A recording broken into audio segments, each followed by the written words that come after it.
हरि ओम सुप्रभातम्। अद्य वयं शास्त्री तृतीयवर्षे साहित्यप्रथमपत्रे साहित्यदर्पणतः अतिशयोक्त्यलङ्कारम् एतस्य अलङ्कारस्य पञ्चभेदाः सन्ति। तान् पञ्चभेदान् सोदाहरणं पठिष्यामः। अथ तुल्योगितालङ्कारमपि द्रक्ष्यामः। तत्र सर्वप्रथमम् अतिशयोक्त्यलङ्कारं भवन्तः पश्यन्तु।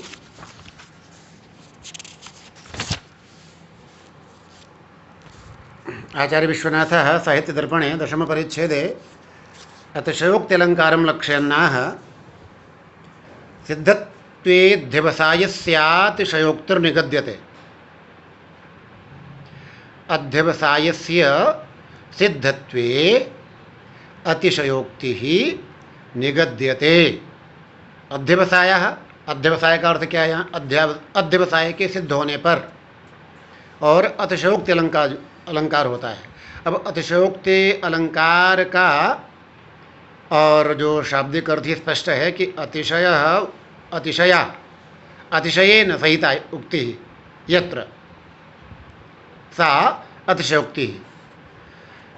अत्र अध्यवसाय विषये लिखितं विषयनिगरणेन अभेदप्रतिपत्तिर्विषयिणु अध्यवसायः। देखिए, विषयिणः अभेदप्रतिपत्तिः, विषयी जो है यानी उपमान, और उसकी अभेद रूप में उसका बोध होना, अभेद रूप में उसका ज्ञान होना। कैसे? विषय निगरणेन, विषय निगरण पूर्वक। तो यहाँ पर जो विषय कहते हैं उपमेय को और विषयी कहते हैं उपमान को, तो जहाँ पर केवल विषयी का ही निर्देश होगा और विषयी और विषय को अपने आप में निगीर्ण कर लेगा, इसी को अध्यवसाय कहेंगे, और इसे ही हम अतिशयोक्ति अलंकार कहते हैं। अच्छा, यही बात अगर हम जाते हैं उत्प्रेक्षा अलंकार में देखते हैं तो उत्प्रेक्षा में भी ऐसा होता है। वहाँ भी ये अध्यवसाय होता है, लेकिन वहाँ पर अनिश्चित है के द्वारा, और विषय का जो वहाँ पर अध्यवसाय है वो अनिश्चित है और यहाँ पर निश्चित है। यही इन दोनों में भेद है। अच्छा, इसके 5 भेद होंगे। इस अतिशयोक्ति अलंकार के 5 भेद होते हैं। भेदेप्यभेदः, संबंधे संबंधस्तद्विपर्ययौ, पौर्वापर्यात्मकः कार्यहेतोः सा पंचधा ततः। भेदे अपि अभेदः, जहाँ पर भेद होने पर भी, विषय और विषय में भेद होने पर भी अभेद की स्थापना की जाए। इसका उल्टा भी देखो कि अभेद होने पर भी भेद की स्थापना की जाए। 2 भेद हो गए, संबंधे असंबंधः और असंबंधे संबंधः, ये 2 और हो गए, तो 4 भेद। और कार्य हेतोः पौर्वापर्यात्मकः, कार्य और कारण इन दोनों का पौर्वापर्य होना। सामान्य रूप से पहले कारण होता है और तत्पश्चात कार्य होता है, लेकिन यहाँ पर कार्य पहले हो जाता है और कारण बाद में वर्णन किया जाता है। तो ये 5वें प्रकार का अतिशयोक्ति अलंकार होता है। इसमें और सबसे पहले हम उदाहरण देखेंगे। भेद होने पर भी अभेद का वर्णन कहाँ कर रहा है, कभी देखिए। कथमुपरि कलापिनः कलापो विलसति तस्य तलेष्टमीन्दुखण्डं, कुबलयुगलं ततो विलोलं तिलकुसुमं तदधः प्रबालमस्मात्। कथम कलापिनः उपरि कलापो विलसति। यहाँ पर देखेंगे कि ऊपर तो क्या है, मयूर कलाप यानी मयूर पिच्छ, मोर के पंख सुशोभित हो रहे हैं। ऊपरि कलापिनः कलापः, मोर के पंख सुशोभित हो रहे हैं। और तस्य तले, उसके नीचे, अष्टमीन्दुखण्डम, अष्टमी के चंद्रमा का खंड, चंद्रशकल। और ततः, उसके भी नीचे, कुबलय युगलम, 2 नीलकमल, विलोलम, चंचल हिलते हुए 2 नीलकमल। और तदधः तिलकुसुमम, उसके नीचे तिल का पुष्प। और अस्मात् अधः प्रबालम, और उसके नीचे भी प्रबालम अर्थात विद्रुमम, मूंगा। इस प्रकार से यहाँ पर जो वर्णन किया गया है केवल विषयी का, उपमान का वर्णन है। ये नायिका के मुख के सौंदर्य का वर्णन करते हुए विभिन्न अंगों का वर्णन किया जा रहा है। पहले उसके केश पाश का वर्णन है, तो केश पाश का तो नाम ही नहीं लिया, और ये कहा कि मयूर पिच्छ, मोर के पंख जो है सिर पर सुशोभित हो रहे हैं। उसके नीचे अष्टमेन्दु खंडम, ये जो मस्तक है ये अष्टमी का इंदु खंड, तो मस्तक प्रदेश का नाम ही नहीं लिया, विषय का नाम ही नहीं हुआ, विषयी ने उसका निग्रहण कर लिया। ततः विलोलम कुबलय, उसके नीचे जो दोनों नेत्र, विलोलम चंचलम, कुबलयुगलम नेत्रयुगलम, तो नेत्रयुगल का नाम नहीं लेने से वही यहाँ पर अभेद होने पर भी और यहाँ पर भेद होने पर भी और अभेद का वर्णन किया जा रहा है। और उसके नीचे तिल कुसुमम, नासिका को तिल के पुष्प के आकार वाला कहा जाता है, तो नासिका का नाम न लेकर के केवल तिल कुसुमम तिल पुष्पम ऐसा कहा गया है। और अस्मात् अधः, इसके भी नीचे प्रवालम, यानी नासिका के नीचे प्रवालम जो मूंगा कहा है वो अधर के लिए कहा है। तो ये थोड़ा ध्यान रखेंगे यहाँ पर, और आपको समझ में आ गया होगा कि ये भेद होने पर भी और अभेद का वर्णन किया गया है, तो अतिशयोक्ति अलंकार का पहला प्रकार हुआ। दूसरा है अभेदे भेदो यथा, कि अभेद होने पर भी और भेद का वर्णन करना। पहले तो भेद में भेद था, भेद होने पर भी अभेद का वर्णन था, यहाँ अभेद होने पर भी भेद का वर्णन करना। कि अन्न देवांग लावण्यम अन्याः सौरभ संपदा तस्याः पद्मपलाशाक्ष्याः सरसत्वमौलौकिकम, ये कह रहे हैं कि तस्याः पद्मपलाशाक्ष्याः, पद्म पत्र के समान और नेत्रोमाली उस नायिका का अलौकिकम सरसत्वम, उसका अलौकिक ही और उसके सौंदर्य का और इस प्रकार वर्णन किया गया है कि अन्य देवांग लावण्यम, अंग लावण्यम अन्यत एव, उसके जो अंगों का जो लावण्य है, जो सौंदर्य, वो अन्य ही है, अन्य ही है, अन्य है नहीं, अभेद है। अन्य कैसे, वो तो लावण्य तो वही है, लेकिन वहाँ पर कहा गया कि अन्यत एव अंग लावण्यम, और अन्याः सौरभ संपदा, और जो उसके मुखवास, जो मुख से सुवास आ रही है, सुगंध आ रही है, तो वो अन्याः सौरभ संपदा है, वो अन्य ही सौरभ की सुगंध की संपत्ति है, इस प्रकार का। और उसका अलौकिक सरसत्व वर्णन करते हुए और अन्यत एवं इस प्रकार का वर्णन किया गया है, तो अभेद होने पर भी भेद का उदाहरण हुआ। संबंधे असंबंध आ जाए, संबंध होने पर भी और संबंध के अभाव का वर्णन किया जाए, वहाँ तीसरा प्रकार है अतिशयोक्ति अलंकार का। अस्याः सर्गविधौ प्रजापतिरभूत् चंद्रोनुकांत्यप्रदः श्रृंगारैकरसः स्वयंनुमदनो मासोऽनुपुष्पाकरः वेदाभ्यासजडः कथं नु विषयव्यावृत्तकौतूहलो निर्मातुं प्रभवेन्मनोहरमिदं रूपं पुराणो मुनिः। यहाँ पर कहते देखो, अस्याः सर्गविधौ, इसकी जो रचना है नायिका के सौंदर्य का वर्णन है, यानी उर्वशी के सौंदर्य का वर्णन है, विक्रमोर्वशी हम नाटक से लिया गया है। तो वहाँ पर उर्वशी की जो सृष्टि की गई है, तो जो कांति का अनवरत स्रोत क्या है, चंद्रमा। अस्याः सर्गविधौ प्रजापति अभूत चंद्रः, उसका रचनाकार कौन बना, चंद्रमा बना। कैसा, कांतिप्रदः, कांति देने वाला।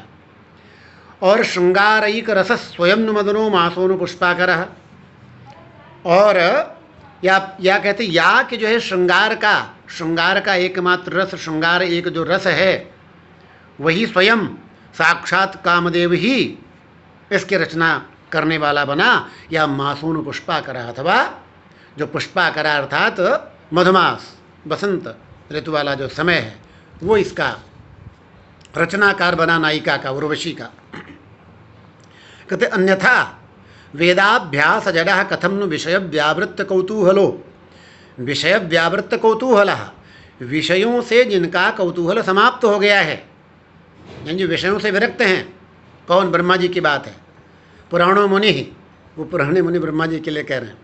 और वेदाभ्यास जडः गणानां त्वा गणपतिं हवामहे, इस प्रकार का वेद का अभ्यास करते करते जिनकी बुद्धि जड़ हो गई है, ऐसा वह पुराणों मुनि इदम मनोहरम रूपम निर्मातुम कथम प्रभवेत, इस प्रकार के मनोहर सौंदर्य वाले स्वरूप का निर्माण कैसे कर सकता था। तो यहाँ पुराण प्रजापति निर्माण तो प्रजापति ब्रह्मा ने किया है, लेकिन उनका संबंध होने पर भी और असंबंध का वर्णन दूसरा भेद, ये जो है तीसरा भेद हो गया। अब देखिए, असंबंधे संबंधो यथा, जहाँ संबंध न होने पर भी और संबंध का वर्णन हो। जैसे ध्यान देना, उदाहरण है, यदि स्यान्मंडले सक्तमिंदोरिंदीवरद्वयम तदोपमीयते तस्याः वदनम चारुलोचनम। कहते हैं यदि इंदोह मंडले, यदि चंद्रमंडल में इंदीवरद्वयम सक्तम स्यात्, यानी चंद्रमा का मंडल जो आकाश में है सुंदर, उसमें इंदीवरद्वयम दो नील कमल यदि वहाँ पर संसक्त हो जाएं, संयुक्त हो जाएं, तदा तस्याह चारुलोचनम वदनम उपमीयते, तब उसका जो है सुंदर नेत्रों वाला जो मुख है वह उससे और तुलना करने योग्य बन सकता है।